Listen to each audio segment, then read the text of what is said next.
वैसे जरूरी नहीं है, लेकिन वीडियो को लाइक या फिर डिसलाइक करने की कोशिश जरूर किया करें। तो जैसे इस मूवी का स्टार्ट होता है, हमें मूवी का मेन कैरेक्टर सियोंग दिखाया जाता है और उसकी बेटी का बर्थडे होता है। इसीलिए सियोंग की मदर उसे कुछ पैसे देती है ताकि वो अपनी बेटी को डिनर पर ले जा सके। लेकिन अब सियोंग को और पैसों की जरूरत होती है, तो इसीलिए वो अपनी मदर का एटीएम कार्ड चुरा लेता है। इसके बाद वो अपनी मदर के सारे पैसे चुरा लेता है और पैसों को वो लगा देता है हॉर्स राइडिंग में, और इस गेम में वो 4 मिलियन वॉन जीत जाता है। अब सियोंग ने एक कंपनी से बहुत सारे पैसे उधार ले रखे थे, तो इसीलिए वही लोग उसके पीछे पड़ जाते हैं। इसके बाद वो सियोंग को पकड़ ही लेते हैं और वो उसे काफी मारते हैं। और जब सियोंग उनके पैसे लौटाने के लिए अपने पॉकेट्स चेक करता है, तो वो देखता है कि उसके पास तो पैसे हैं ही नहीं, यानी वो वाले पैसे जिसने हॉर्स राइडिंग में जीते थे। और तब उसे याद आता है कि जब वो इन लोगों से बचकर भाग रहा था तो वो एक लड़की से टकरा गया था, तो जरूर उसी लड़की ने ही उसकी जेब काट ली। अब क्योंकि सियोंग के पास पैसे तो होते ही नहीं, तो इसीलिए वो लोग उसे 1 महीने का और टाइम देते हैं जिसमें कि वो उनके पैसे लौटा दे। इसके बाद सियोंग कुछ पैसों का अरेंज करता है और अपनी बेटी को डिनर पर ले जाता है। इसके बाद सियोंग जल्दी से स्टेशन पर पहुंचता है, लेकिन अनलकीली उसकी ट्रेन तो मिस हो गई थी। और जब सियोंग वहां पर बैठकर ट्रेन के आने का वेट कर रहा था कि तभी अचानक से उसके पास एक आदमी आता है, और ये अननोन पर्सन था, यानी सियोंग उसके बारे में कुछ नहीं जानता था। फिर वो अननोन पर्सन सियोंग को कहता है कि मैं तुम्हारे साथ एक गेम खेलना चाहता हूँ। वो सियोंग को कहता है कि अगर तुम इस गेम में जीत गए तो मैं तुम्हें 1 लाख वॉन दूंगा। तब इतने सारे पैसों का सुनकर सियोंग के गेम खेलने के लिए एग्री हो जाता है। इसके बाद सियोंग काफी मार खाने के बाद ये गेम जीत जाता है, यानी वो 1 लाख वॉन हासिल कर लेता है। इसके बाद वो अननोन पर्सन सियोंग को एक कार्ड देता है, ये कहते हुए कि अगर तुम और पैसे जीतना चाहते हो तो इस कार्ड पर जो नंबर लिखा हुआ है उस पर कांटेक्ट करना। इसके बाद सियोंग जब अपने घर जाता है तो उसकी मदर उसे कहती है कि तुम्हारी बेटी अगले साल अपने स्टेप फादर के साथ यूएस में शिफ्ट हो रही है। यहाँ पर हमें ये पता चलता है कि सियोंग की डिवोर्स हो गई है और उसकी वाइफ ने दूसरी शादी भी कर ली है, लेकिन सियोंग कभी भी ये नहीं चाहता था कि उसकी बेटी उससे दूर जाए। लेकिन उसे बहुत सारे पैसे चाहिए होते हैं अपनी बेटी की कस्टडी वापस लेने के लिए, तो इसीलिए सियोंग उस कार्ड वाले नंबर पर कॉल करता है। इसके बाद सियोंग को एक गाड़ी में लाया जाता है जहाँ पर और भी लोग थे, लेकिन फिर उन सारे लोगों को बेहोश कर दिया जाता है। और जब उन सब लोगों की आंख खुलती है तो वो खुद को एक फैसिलिटी में पाते हैं जहाँ टोटल 456 लोग थे, और वो वहाँ पर एज अ प्लेयर थे क्योंकि उन सबको एक यूनिफॉर्म भी पहनाया हुआ था। इस फैसिलिटी का होस्ट यानी लीडर एक आदमी था जो कि फ्रंट मैन था वहाँ पर, और वो सब पर नजर रख रहा था। अब यहाँ पर एक कॉमन चीज थी कि जितने भी लोगों को वहाँ पर लाया गया था उन सब ने कर्जे लिए हुए थे बहुत ज्यादा। सियोंग वहाँ पर प्लेयर नंबर 1 से मिलता है जो कि एक बूढ़ा आदमी था। उस बूढ़े आदमी को ब्रेन ट्यूमर था, यही वजह थी कि वो यहाँ पर आया था क्योंकि उसकी लाइफ तो वैसे भी खत्म ही होने वाली थी। इसके बाद वहाँ पर दो प्लेयर्स जिनमें लड़के का नाम सैबियोक और लड़के का नाम जैंग होता है, उनके बीच फाइट होती है। अब यहाँ पर सैबियोक वही लड़की थी जो सियोंग के पैसे लेकर भाग गई थी, यानी उसी ने उसकी जेब काटी थी। सियोंग तो उसे देखते ही पहचान लेता है, इसीलिए वो अपने पैसे मांगने के लिए उसके पास जाता है। तभी वहाँ पर कुछ गार्ड्स आ जाते हैं जिन्होंने पिंक कलर का यूनिफॉर्म पहना था और उनके फेस अच्छी तरह से कवर्ड थे। गार्ड्स उन सभी प्लेयर्स को बताते हैं कि तुम्हें यहाँ पर टोटल 6 गेम्स खेलनी होंगी और जो इस गेम का विनर होगा उसे बहुत सारे पैसे मिलेंगे।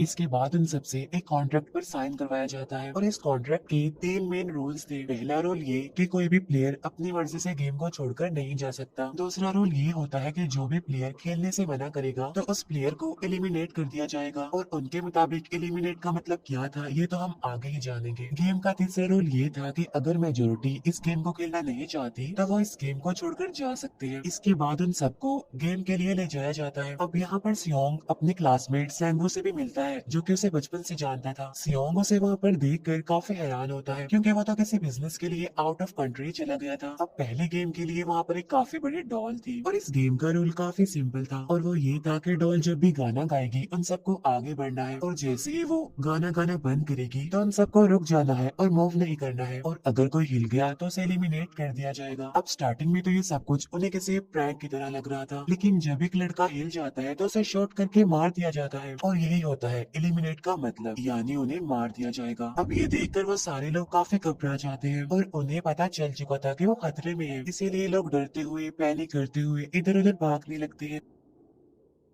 लेकिन अब क्योंकि गेम का रूल था, इसीलिए जो भी हिलता है उसे मार दिया जाता है और जितने भी सर्वाइवर होते हैं वो किसी न किसी तरह इस गेम को कंप्लीट कर ही लेते हैं। लेकिन जो लोग मर जाते हैं उनकी डेड बॉडीज को वहां से ले जाया जाता है और अब 456 प्लेयर्स में से सिर्फ 255 ही रह गए थे। अब क्योंकि वो सारे प्लेयर्स इतना ज्यादा डर जाते हैं कि अब कोई भी गेम खेलना नहीं चाहता था। लेकिन जैसा कि रूल नंबर 3 था कि अगर मेजोरिटी चाहे तो वो ये गेम स्किप कर सकती है, तो इसीलिए उनका लीडर यानी फ्रंटमैन वोटिंग करवाता है। लेकिन इससे पहले उन्हें प्राइज मनी दिखाई जाती है, यानी जो विनर को मिलेगी। लेकिन इन केस अगर कोई गेम को छोड़कर चला जाएगा तो ये सारे पैसे मरे हुए प्लेयर्स की फैमिलीज को मिल जाएंगे और ये prize money total 45 billion won होती है। इसके बाद वोटिंग करवाई जाती है जिसमें मेजोरिटी इस गेम को खेलना नहीं चाहती थी, तो इसीलिए गेम को यहीं पर स्टॉप कर दिया जाता है। लेकिन अगर कभी फ्यूचर में वो लोग चाहे तो इस गेम को रिज्वाइन कर सकते हैं। इसके बाद सभी लोगों को उनके घरों पर छोड़ दिया जाता है। नेक्स्ट डे सियोंग पुलिस स्टेशन जाता है और वहाँ पर वो पुलिस को सारी बात बता देता है। लेकिन उन लोगों को सियोंग के बातों पर यकीन नहीं होता और उल्टा वो लोग उसे पागल समझने लग जाते हैं। इसके बाद सियोंग उन्हें वही वाला कार्ड दिखाता है, लेकिन हैरान कर देने वाली बात तो ये है कि उस पर जो नंबर था वो रॉन्ग था। इसके बाद सियोंग जब घर जाता है तो उसकी मदर वहाँ पर नहीं होती। उधर सियोंग का क्लासमेट सैंगवू अपनी मदर को छुप कर देख रहा होता है और तभी वहाँ पर सियोंग भी आ जाता है। यहाँ पर सैंगवू अपसेट होते हुए सियोंग को बताता है कि मेरे ऊपर 6 बिलियन का कर्ज है। वो बताता है कि मैंने क्लाइंट्स के पैसे लेकर स्टॉक मार्जिन में लगा दिए थे, लेकिन अनलकीली वो सारे पैसे डूब गए। और तभी सियोंग के पास हॉस्पिटल से कॉल आती है। सियोंग की मदर का पाँव काफी इंजर्ड था, लेकिन डायबिटीज का ट्रीटमेंट न होने की वजह से उनकी चोट और ज्यादा बढ़ गई। तब डॉक्टर सियोंग को बताते हैं कि तुम्हारी मदर का ट्रीटमेंट हो सकता है, लेकिन इसके लिए हमें इनका पाँव काटना होगा। लेकिन इस ऑपरेशन में बहुत सारे पैसे लगने वाले थे। लेकिन जाहिर सी बात है सियोंग के पास इतने पैसे तो होते नहीं। इवन उसने तो अपनी मदर के इंश्योरेंस के पैसे भी उड़ा दिए थे। तब इसीलिए सियोंग पैसे मांगने के लिए अपनी वाइफ के पास जाता है, लेकिन उसकी वाइफ उसे पैसे देने से इनकार कर देती है। फिर उसकी वाइफ अपने हस्बैंड को बताती है कि सियोंग आया था पैसे मांगने के लिए और तभी उसका हस्बैंड सियोंग को पैसे देने आता है। साथ साथ उसे ये भी कहता है कि मेरी फैमिली से दूर रहो। लेकिन सियोंग उसे मारने लगता है और तभी उसकी बेटी भी वहाँ पर आ जाती है। इसके बाद सियोंग का एक फ्रेंड अपने बॉस के पास पैसे मांगने जाता है, लेकिन उसका बॉस उसे पैसे देने से मना कर देता है, तो इसीलिए उन दोनों के बीच फाइट होने लगती है। इस फाइट के दौरान उसके बॉस का हाथ मशीन में आ जाता है, तो मौके का फायदा उठाकर सियोंग का फ्रेंड पैसे लेकर वहाँ से भाग जाता है। फिर इसके बाद सियोंग का फ्रेंड अपने घर आकर अपनी वाइफ को कहता है कि पहले फ्लाइट लो और जाओ यहाँ से। इसके बाद सैब्यूक एक एजेंट से मिलती है क्योंकि उसने अपनी मदर को नॉर्थ एरिया से साउथ एरिया में लाना था। सैब्यूक वही लड़की जिसने सियोंग की जेब काटी थी, लेकिन यहाँ अपनी मदर को लाने के लिए सैब्यूक को बहुत सारे पैसों की जरूरत थी। अब सैब्यूक का एक छोटा भाई भी होता है जिससे उसने प्रॉमिस किया होता है कि मैं मदर को जरूर ले आऊंगी। इसके बाद हमें एक ऑफिसर दिखाया जाता है और इस ऑफिसर का भाई कुछ टाइम से मिसिंग था, इसीलिए वो ऑफिसर अपने भाई के घर जाता है, जहाँ उसे पता चलता है कि उसका भाई तो पिछले कुछ दिनों से अपने घर पर भी नहीं आया। और जब वो ऑफिसर घर को चेक कर रहा होता है तो उसे एक कार्ड मिलता है वहाँ पर, और इस ऑफिसर ने सेम ऐसा ही कार्ड पुलिस स्टेशन में सियोंग के पास भी देखा था, तो इसीलिए वो ऑफिसर सियोंग के पास जाकर उससे इस बारे में पूछता है, लेकिन सियोंग उसे कुछ नहीं बताता। इसके बाद सियोंग जब अपने घर जाता है तो उसे वो कार्ड दोबारा मिल जाता है वहाँ पर। अब सियोंग डिसाइड करता है कि वो दोबारा से उस गेम को ज्वाइन करेगा, इसीलिए सभी प्लेयर्स को एक शिप के पास ले जाया जाता है। इधर ही वो ऑफिसर भी गाड़ियों का पीछा करते हुए उस शिप तक आ जाता है। वो एक गार्ड को मारकर उसे पानी में फेंक देता है। इसके बाद उन सभी प्लेयर्स को एक आइलैंड पर मौजूद फैसिलिटी में लाया जाता है। अब यहाँ पर उन्हें जरा भी अंदाजा नहीं था कि अगला गेम कौन सा होगा और उसे कैसे खेला जाएगा। इसके बाद वो लोग अपनी अलग अलग टीम्स बना लेते हैं। रात को सैब्यूक और उसकी फीमेल फ्रेंड वॉशरूम जाते हैं। यहाँ पर सैब्यूक गार्ड्स की नजरों से बचते हुए उस फैसिलिटी को एक्सप्लोर करने लगती है। तभी वो देखती है कि गार्ड्स बड़े बड़े बर्तनों में कुछ बना रहे हैं,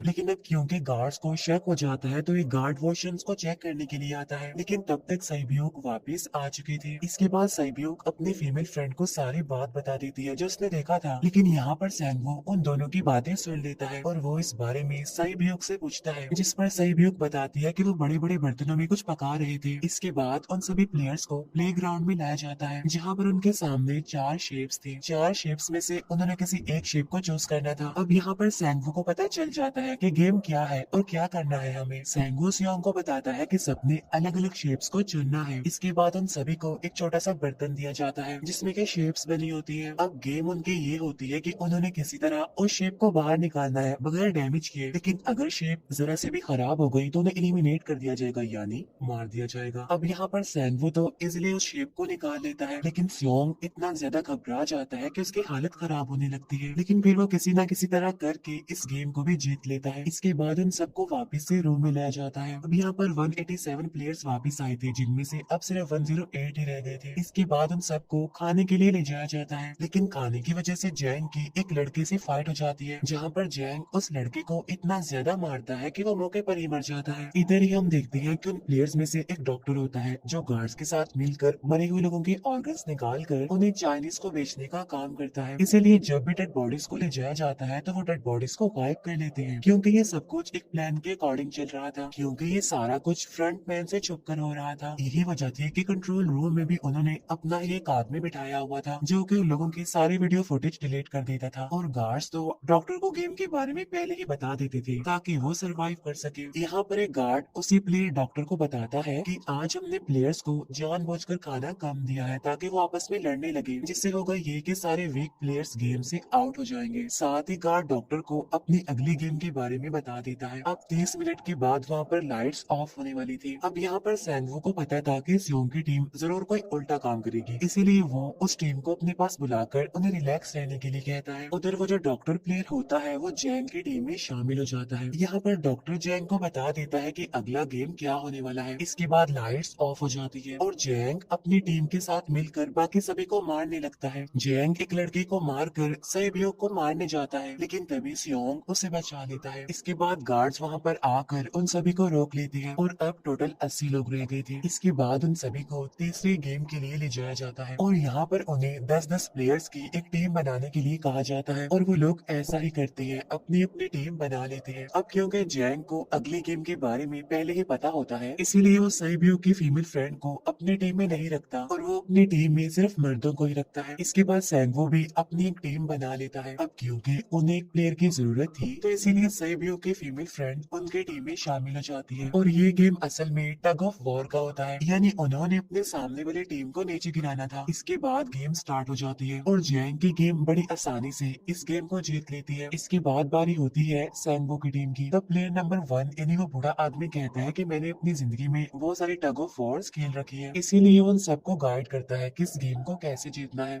तो इसीलिए वो लोग किसी न किसी तरह करके इस गेम को जीत जाते हैं। फिर दिखाया जाता है कि 30 मिनट के बाद दोबारा से लाइट्स ऑफ हो जाएंगी, जिस पर सैंगवो उन सबको कहता है कि रेडी रहना। तो इसीलिए वो डिसाइड करते हैं कि एक एक करके हम पहरा देंगे। अब जैंग की टीम में एक से बढ़कर एक चालाक प्लेयर था, तो इसीलिए जैंग को डर होता है कि कहीं उसकी टीम उसे ही साइड पर न लगा दे, यानी उसे ही अपने रास्ते से न हटा दे।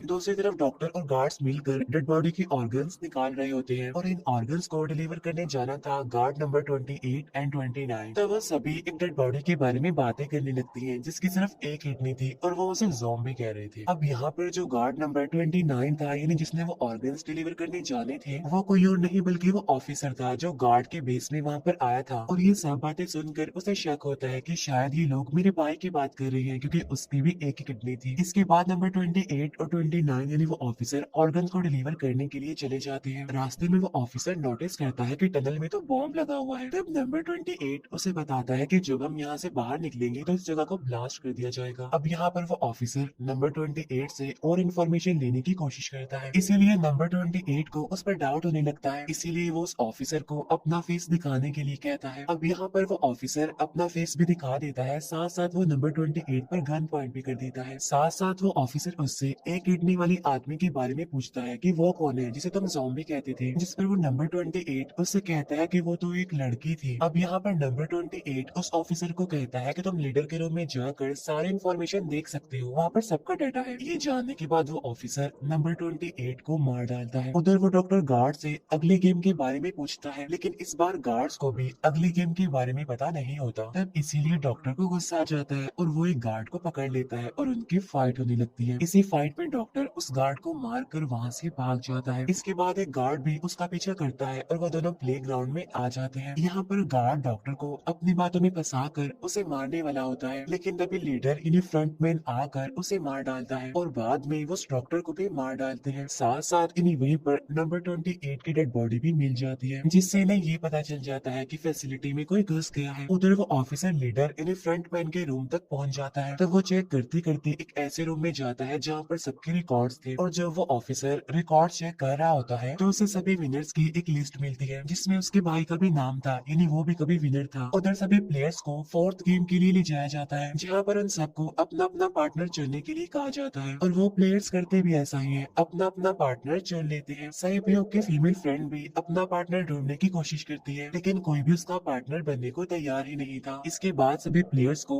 10-10 मार्बल्स दिए जाते हैं। असल में ये गेम ऐसी होती है कि एक प्लेयर को अपने पार्टनर से सारे मार्बल्स लेने होते हैं बगैर कोई जोर जबरदस्ती किए, और जो दूसरा पर्सन होगा यानी जिसके पास मार्बल्स नहीं होंगे उसे मार दिया जाएगा। फिर सैंगवो और सियोंग का फ्रेंड ऑड और इवन का गेम खेलते हैं, जिसमें कि उन्होंने गेस करना था कि सामने वाले के हाथ में कितने मार्बल्स हैं। अब यहाँ पर सियोंग का फ्रेंड सैंगवो के सारे मार्बल्स जीत जाता है, जिसकी वजह से लास्ट में सैंगवो के पास सिर्फ एक ही मार्बल बचता है। अब क्योंकि सैंगवो को पता चल चुका था कि अब वो बच नहीं पाएगा, इसीलिए वो सियोंग के फ्रेंड को अपनी बातों में फंसा कर उसे ये यकीन दिलाता है कि अगर हम में से कोई भी हार गया तो हारे हुए लोगों का मैच दोबारा करवाया जाएगा। अब यहाँ पर सैंगवो धोखे से सियोंग के फ्रेंड के सारे मार्बल्स चेंज कर देता है। इसके बाद सैंगवो मार्बल्स लेकर गार्ड को दे देता है और वहाँ से बाहर चला जाता है, और जब सियोंग का फ्रेंड मार्बल्स चेक करता है तो वहाँ पर पत्थर होते हैं। उधर प्लेयर नंबर 1 यानी उस बूढ़े आदमी की हालत खराब हो रही थी, इसीलिए वो तो इधर उधर घूम रहा था, लेकिन सियोंग किसी तरह उसे खेलने के लिए एग्री कर लेता है। अब यहाँ पर वो दोनों यानी वो बूढ़ा आदमी और सियोंग भी इवन ऑड खेलते हैं। अब इनमें से वो बूढ़ा आदमी सियोंग के सारे मार्बल्स जीत जाता है, लेकिन लास्ट राउंड में वो बूढ़ा आदमी भूल जाता है कि उसने क्या चूज किया था। तो यहाँ पर सियोंग उसे बातों में फंसा कर उसके सारे मार्बल्स ले लेता है, लेकिन यकीन मानिए कि वो बूढ़ा आदमी काफी चालाक था। उसने एक मार्बल अपने पास ही रखा हुआ था और वो दोबारा से इधर उधर घूमने लगता है। अब यहाँ पर सियोंग उसे रिक्वेस्ट करता है कि प्लीज मेरे साथ एक और गेम खेलो ना। तब यहाँ पर वो बूढ़ा आदमी कहता है कि मुझे पता है कि तुमने सारे मार्बल्स धोखे से लिए हैं मुझसे। वो कहता है कि मुझे सब पता था,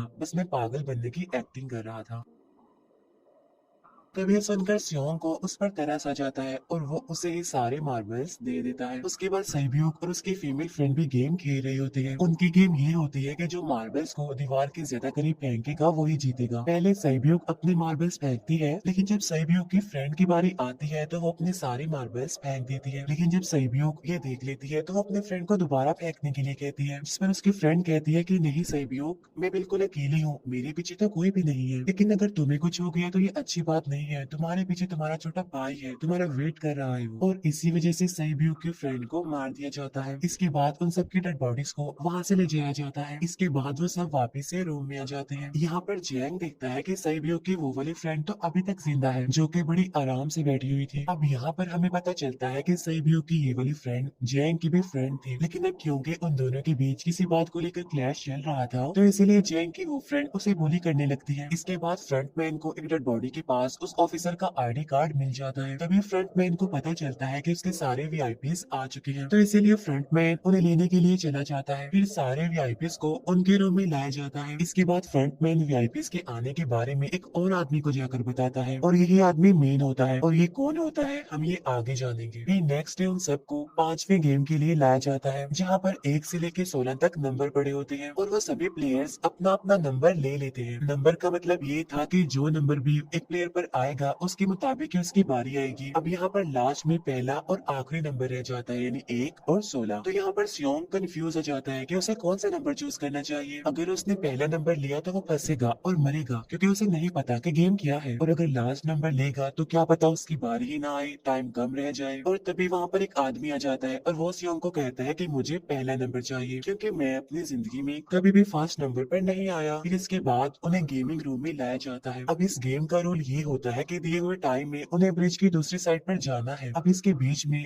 दो तरह के ग्लास लगे होते हैं, एक तो होता है आम ग्लास और एक होता है टेम्पर्ड ग्लास। आम ग्लास पर पाँव रखते ही वो टूट जाएगा और वो लोग नीचे गिर जाएंगे। इसके बाद गेम स्टार्ट हो जाता है और वो लोग एक एक करके मरने लगते हैं। फिर एक टाइम ऐसा आता है जब जैंग सबके सामने होता है और वो आगे ही नहीं बढ़ रहा होता। अब उनके पास एक ही रास्ता था, या तो वो आगे जाए या सारे ही मर जाए। और तभी जैंग के सामने उसकी वही फ्रेंड आ जाती है जो उसे बुली कर रही थी, और वो जैंग को कहती है कि मैंने तुम्हें कहा था कि जिस दिन तुमने मुझे धोखा दिया मैं तुम्हें मार दूंगी। इसके बाद वो जैंग को पकड़ लेती है और उसे लेकर नीचे कूद जाती है, जिसकी वजह से उन दोनों की मौत हो जाती है। और वहाँ पर एक आदमी था जो कि ग्लास कंपनी में काम करता था और उसे पता था कि टेम्पर्ड ग्लास कौन सा है, लेकिन जब फ्रंट मैन को इस बात का पता चल जाता है तो वो लाइट्स ऑफ करवा देता है ताकि वो ग्लास को पहचान ही ना पाए। अब लास्ट में एक ही स्टेप बचता है और उनके पास तो टाइम ही नहीं था, इसीलिए सेंगवू उस आदमी को धक्का दे देता है। तो यहाँ पर सेंगवू, सियोंग और सैब्योक ब्रिज को पार कर लेते हैं, लेकिन ग्लास टूटने की वजह से उन्हें काफी चोट लग जाती है, खास तौर पर सैब्योक को।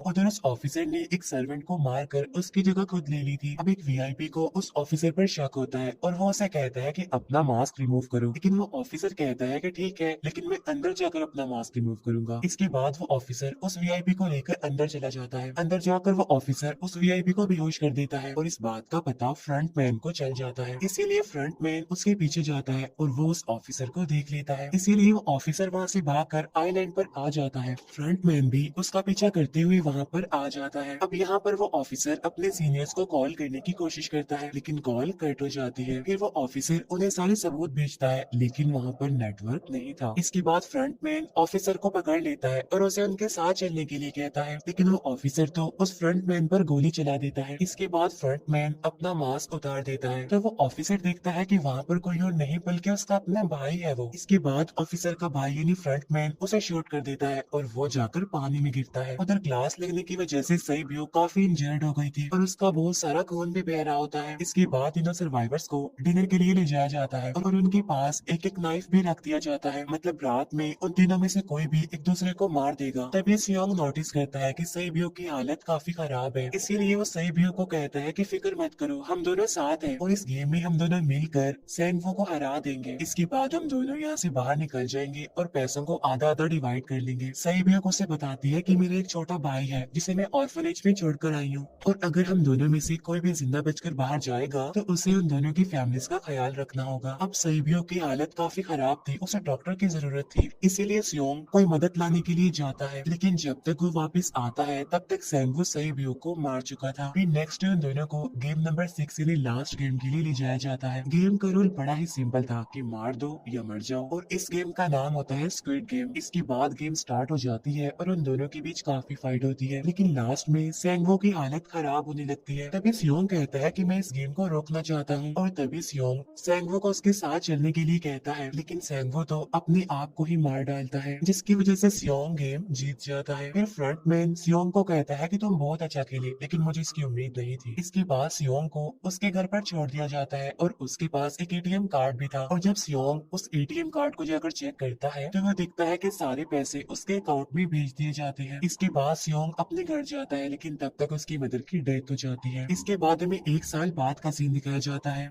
जहाँ पर हम देखते हैं कि सियोंग की हालत काफी खराब हो गई है, यानी वो अब काफी नशा करने लग गया है और उसने अब तक उन पैसों को हाथ तक नहीं लगाया। एक दिन एक फूल बेचने वाली औरत सियोंग के पास आती है और वो उसे सेम वैसा ही कार्ड देती है जिसमें एक एड्रेस लिखा हुआ था, और फिर सियोंग उस एड्रेस पर जाता है जहाँ पर उसे पता चलता है कि ये सारा किया धरा किसी और का नहीं बल्कि उस बूढ़े का है, प्लेयर नंबर 1 का, और वो अभी भी जिंदा है। यहाँ पर वो बूढ़ा आदमी सियोंग को बताता है कि मैं अपनी लाइफ से बोर हो चुका था और ये सारी गेम मैंने अपने क्लाइंट्स के साथ मिलकर बनाई ताकि मैं लोगों को मरता हुआ देखकर एंजॉय कर सकूं, लेकिन हाँ, हमने किसी को मजबूर नहीं किया था ऐसा करने के लिए, और मैंने गेम में इसीलिए पार्टिसिपेट किया क्योंकि गेम देखने से ज्यादा उसे खेलने में मजा आता है। वो कहता है जो पैसे तुम्हारे पास है वो मेरे ही है, और ये कहते ही उस बूढ़े आदमी की मौत हो जाती है। इसके बाद सियोंग सैब्योक के छोटे भाई के पास जाता है और उसे लेकर वो जाता है सेंगवू की मदर के पास, और वो सेंगवू की मदर को कहता है कि इस बच्चे का ख्याल रखना। साथ साथ वो उसे एक बैग भी देता है जिसमें बहुत सारे पैसे होते हैं। इसके बाद सियोंग स्टेशन पर जाता है जहाँ पर उसे वही अननोन पर्सन मिलता है जो कि उसे मूवी के स्टार्ट में भी मिला था। यहाँ पर सियोंग उसका पीछा भी करता है लेकिन तब तक वो भाग चुका था। फिर सियोंग उस कार्ड वाले नंबर पर कॉल करता है और वो पूछता है कि तुम लोग कौन हो और लोगों के साथ ऐसा क्यों कर रहे हो, क्यों खेल रहे हो लोगों की जिंदगी से। लेकिन आगे से उसे रिस्पॉन्स आता है कि सियोंग, अगर तुमने जिंदा बचना है तो प्लेन में चढ़ जाओ। और इसी के साथ ही मूवी यहीं पर एंड हो जाती है। Thank you for watching.